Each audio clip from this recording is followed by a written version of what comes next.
As pizzas que nós fazemos aqui em casa, quando recebemos amigos, até mesmo para a família, eu posto as fotos, o pessoal fica, pô, dá a receita.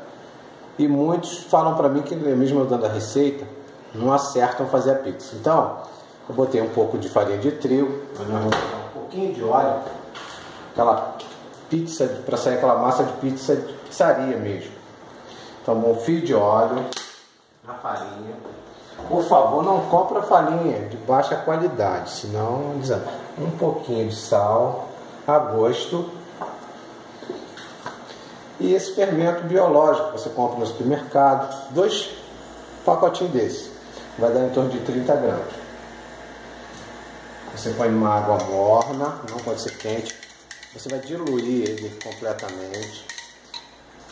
Nós vamos misturar aqui o óleo na farinha que já estava aqui na baciazinha, com a colher, tá? Aí nós vamos jogar.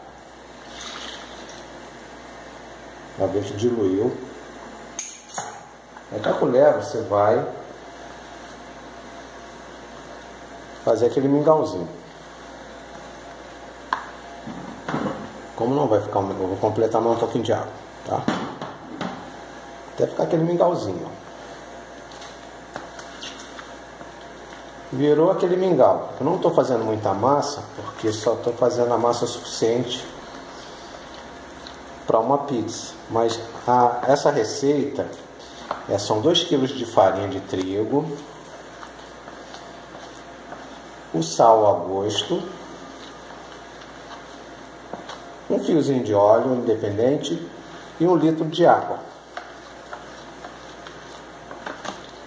Eu já faço só a quantidade que nós vamos comer aqui em casa. Eu só faço maior quantidade quando nós temos amigos aqui em casa, vamos receber.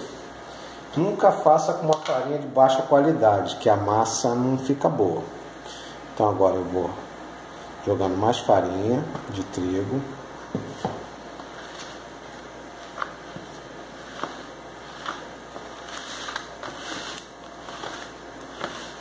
Daqui a pouco nós vamos colocar a mão na massa. Tá vendo que ela vai começando a pegar consistência. É que a esposa já olhou que eu joguei um pouquinho de farinha no chão. Já vou limpar com a mão aqui. Agora nós vamos com a mão.